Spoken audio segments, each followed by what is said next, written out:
भारत और जापान का रिश्ता केवल डिप्लोमेटिक रिलेशन से कहीं ऊपर सांस्कृतिक और भरोसे का रिश्ता है।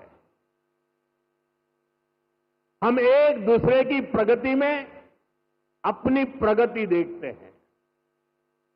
मारुति सुजुकी के साथ हमने जो जर्नी शुरू की थी वो अब बुलेट ट्रेन की स्पीड तक पहुंच चुकी है। भारत जापान पार्टनरशिप की औद्योगिक संभावनाओं को साकार करने की बड़ी पहल यहीं गुजरात से हुई थी।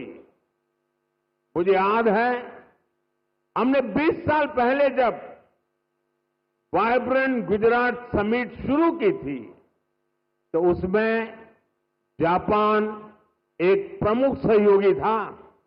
आप विचार कीजिए, एक डेवलपिंग कंट्रीज का एक छोटा सा स्टेट, उसका इन्वेस्टमेंट समिट और जापान जैसा डेवलप कंट्री उसका पार्टनर हो, ये दिखाता है कि भारत और जापान की नींव कितनी मजबूत है।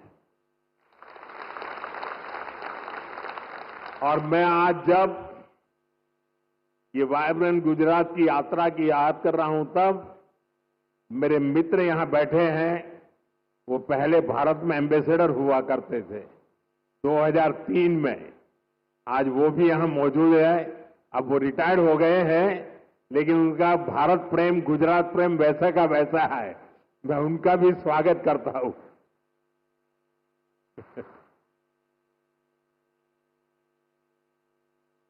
गुजरात के लोगों ने भी जापान के लोगों का उतना ही आत्मीयता से ख्याल रखा।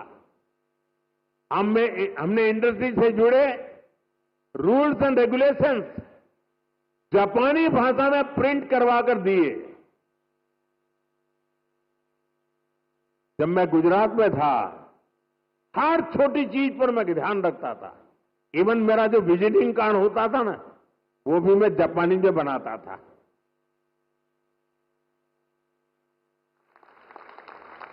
जो वीडियोज बनाते थे हम प्रमोशनल, वो वीडियो को भी है जापानी भाषा में डबिंग करवाता था। यानी मुझे मालूम था कि मुझे इस रास्ते पर बड़ी मजबूती से आगे बढ़ना है। और मैं सभी राज्यों को कहता हूं, आसमान खुला है भैया, आप भी मेहनत करो, आओ मैदान में, बहुत फायदा होगा।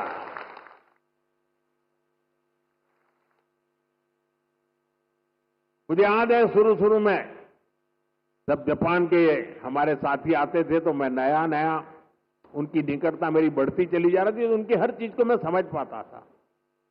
मैंने देखा है कि जापानी लोगों का एक नेचर है कि उनको अपना जो कल्चरल इकोसिस्टम है वो उनकी पहली प्राथमिकता होता है। उसमें जापानी फूड चाहिए। जैसे गुजरात के लोग हैं ना, उनका भी ऐसा ही है। वे गुजरात में कहीं शनि, सैटरडे, संडे को कहीं न कहीं रेस्टोरेंट में खाने की आदी है, तो वहां जाएंगे तो मैक्सिकन फूड मांगेंगे, इटालियन फूड मांगेंगे। लेकिन गुजरात के बाहर कहीं जाएंगे तो गुजराती फूड खोजते रहते हैं। मैंने देखा जापान के लोगों का भी ये स्वभाव है, और इसलिए मैंने यहां जापानी क्विजीन की व्यवस्था कराई। मैंने उसकी एक होटल चेन को बुलाया। मुझे पता है, बाद में मुझे बताया गया कि भाई जापान के लोग हैं, गोल्फ के बिना तो नहीं चल सकता। मैंने उसको भी प्राथमिकता दी और अपने जापानी साथियों को ध्यान में रखते हुए हमने, जो गुजरात में गोल्फ का नामो निशान नहीं था, 7-8 नए गोल्फ कोर्स डेवलप किए। देखिए, विकास करना है, इन्वेस्टमेंट लाना है, दुनिया को आकर्षित करना है, तो हर बारीकी पर देखना पड़ता है।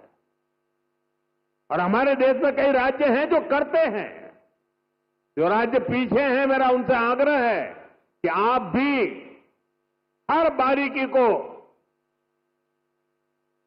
अवसर समझिए और विकास की नई दिशा पकड़िए। इतना ही नहीं साथियों, हमारे स्कूल में, हमारे कॉलेजेस में, हमारे यूनिवर्सिटीज में बहुत बड़ी मात्रा में जापानी भाषा सिखाने को प्राथमिकता दी जा रही है। बहुत सारे जापानी भाषा सिखाने वाले टीचर्स आज गुजरात में भी है। कई स्कूलों में जापानी भाषा सिखाई जा रही है।